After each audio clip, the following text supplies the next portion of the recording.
God is good all the time. Thank God. Please, as you come on the video, you share with your friends.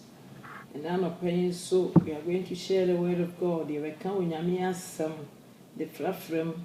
Our put for we brain. We must wait in your TV. So this morning, the title of our message is the purpose of Christians. Not only pastors, but all Christians. Our purpose is to share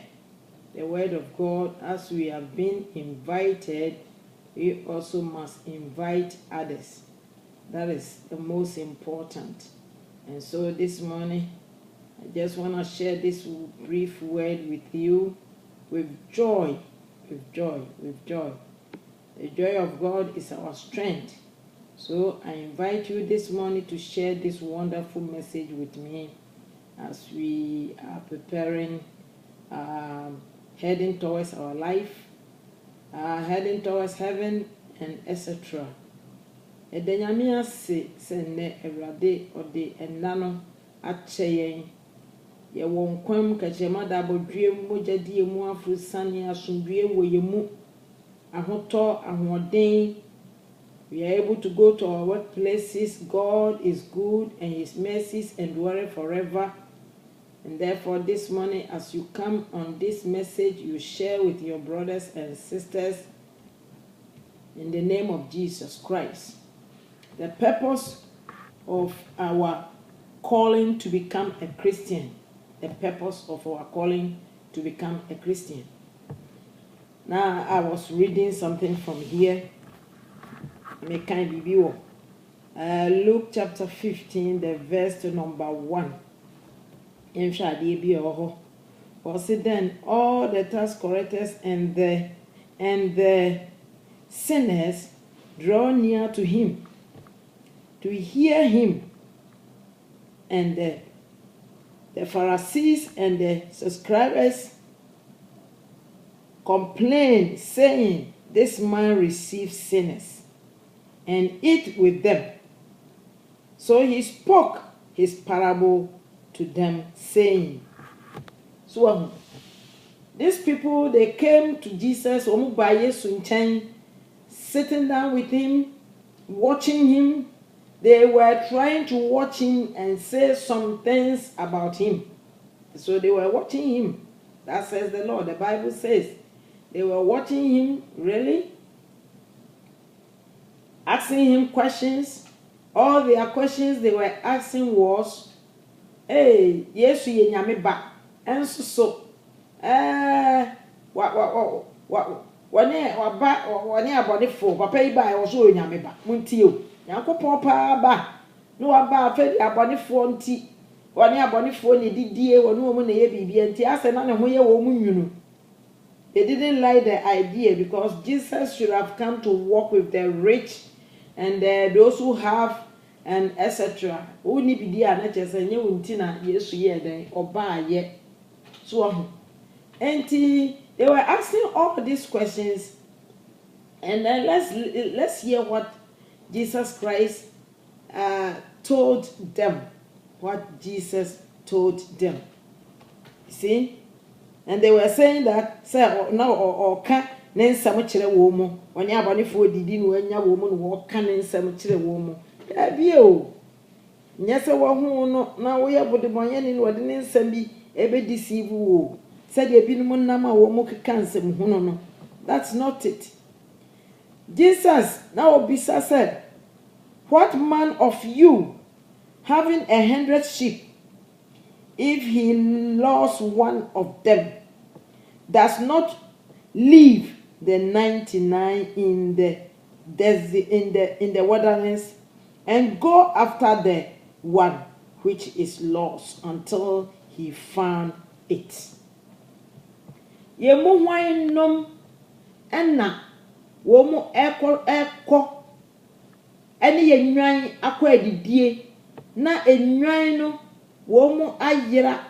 na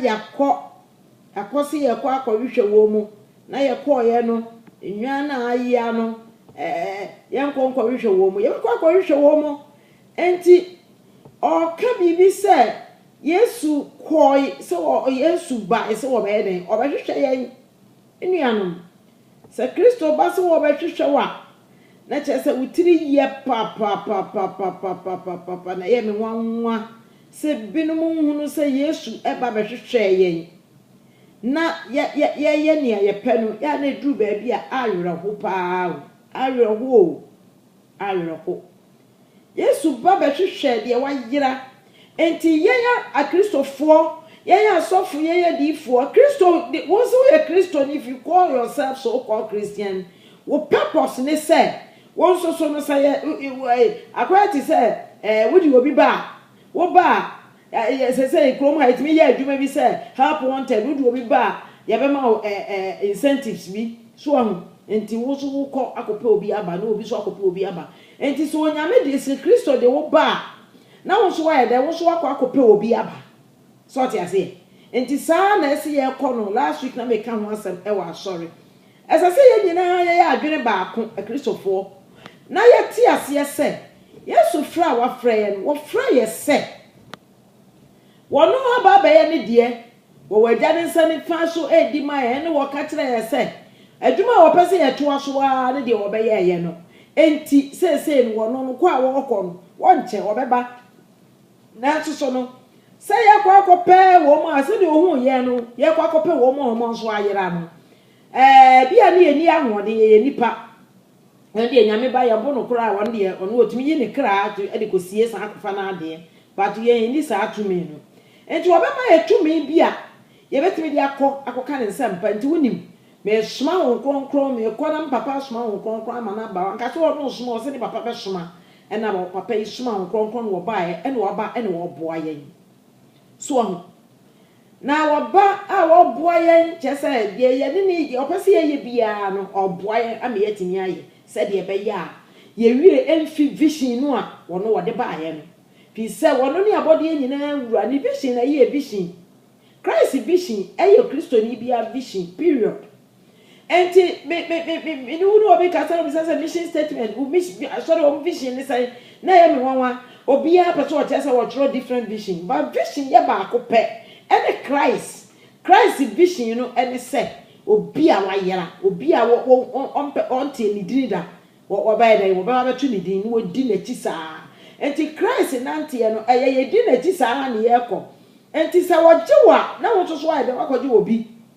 enti na obi eni wa wo kɔ asɔre dem ko hunu nyame ato anse na obi so na wo akɔ hunu nyame na wo so be hunu nyame na wo so anante wo so akɔ ma obi so be hu na kyese ye enti sanka nipa pempem egu asɔre dem so obi a kwasi ara bia obi abɔ modern dia kra ba ko aba enka me say enka dan no nkia nkom enka ya bɔ modern so kra bɔ modern atimi awo ni more souls ama Awurade kanya ni say na gay ni lesbian ni sa nema wo ni akrofosam ni nema basa ba krono ni ade ati atese e wo wiase ba bia yo eni ni prekum bone amomuyo wahu ana Yesu omo kwachen no wo mo de wo mo no hunu Yesu o wo mo ni personal ye ka obi a wo hu Yesu a ya kire mo kire obi a wo hu Yesu obi a wo hu Yesu ndi wode odi de na koma nyina ma ne se control me na se wo ya pa nti be de me ho ama nti control me sa nipa me Yesu wo hu Yesu amen acha say Yesu be control na brabo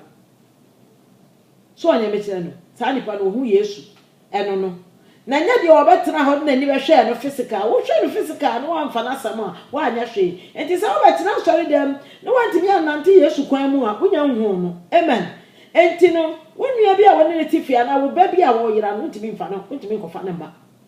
amen enti ena no pai na me ne wodi nkomo ba bi sa wo se hu a wo hu Yesu no wo hu ni sen hu na wo hu no sa wo so wo hu ni ye pa de a akra dodo wo sen ene watimi akofo wo mabre Yesu enti yeti asori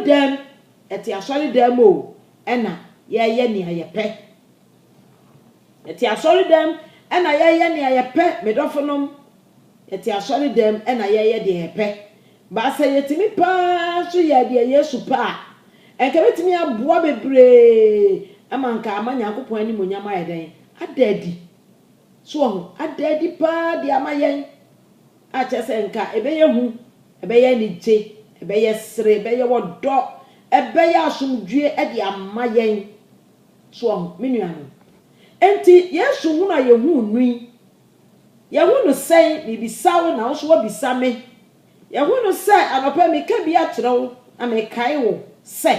asɛdeɛ ni sɛ yɛkɔ abɔnten ne yɛkɔ pɛ akra ɛde ɛma awurade sɛ wo pia abɔnten ahwɛ yɛ yufu yi wo mo yira enkola yi bobra bi a emfata wo hia na wo wira ko especially so called abrochire fo nkola Ghana fo kura de ene na kyesa age gon na me dwendwene bibia se other tribes ya wo mo ba krom han wo firi ni krom o ene wo ba ya nsoso no wo ba beto sikam wo abrochire no wo fi se no anu no o onya obi mpo onim say bibifo kwa witness ya e wa abrochira yentime witness mrofo yakwa witness e wo mu a yakuta flyer no a ma study na me sukura ma ya bi ma study hu say ya emrofo no twam a yentime nkɔ wo nchen flyer no nkɔma wo mu na mom ni nua bibini de ene odebe ma no bibini bi ho a no waje obi o do ja totim obi o soso a obeka se on pekora so on ana me tira se hu say adentina bibifo nko na epese ya witness wo mu na yentimi witness emrofo because yesuro that is we are powerless ye powerful to me no so di amaye no say emfa nko di no ho adanse o Matthew 28 no enam say to me no nyina ye di ama no so atibi amaye no na watibi ma ye ho kro mu e o pe mu no yakopon to me no ankasa na aba ni abatena o ye powerless sa to me no yenya ya won kronkron no won tie mu enti yakwa witness ya witness yakwa yentimi nkasa eno can I give you my flyer no the flyer na shensem asa ba akoya ba so obenya nyankopon nyansa ne na dom ene kasade ene the way moja ninti enipa no wo ne be kasa no wo hu wa no that person must draw closer to you esa mo tene sa magnet na wotimi ka bibi bienu bi to ni trim yentime nya enti so called abrochire for Christians yentime witness the whites but woman nyina so ya having citizen nyame abode ye obi ahia nkwaje hwe nia fa yentime nka nyame asantire wo mu enti sa so bebrebe woman nyina perish o woman nyina perish India for perish Pakistan for perish Afghanistan for perish sa kro wo nyina perish Mofuru po de se kakra was raised in Christian home nti kakra bi ene na Christian anase na wo hwe ada Asians ya perishing yentime nka nyame asem chem because you are powerless so won konkon te wo mu a you become strong enti nipa bia wo behunu bia wo hunu se wa ya abofra wo na se wo betimi ne na kasa enam tumi a ewo wo mu nti Fisa Christ ba no Bible say na okọ Capernaum na okọ ha no ofra no sen ha no ofre ha wani na nam sa anti wono no any specific places na peoples be no or ka na sam no ekire wo mu so Bible say otwedom edom hwani pa ehia no kwa fa so ofre mu oya wose dimachi na odi na chi no atachi edinachi oya steam enti wo atache wa no aka no ho na odi nachi sa to me no na ya nso Christopher ese yetimi ma sa to me operate your life na ya so yetimi ya magnet he say a good leader be a magnet should be able to catch up the fish ese we influential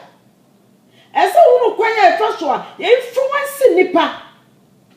na wotimi catch up nipa so enti na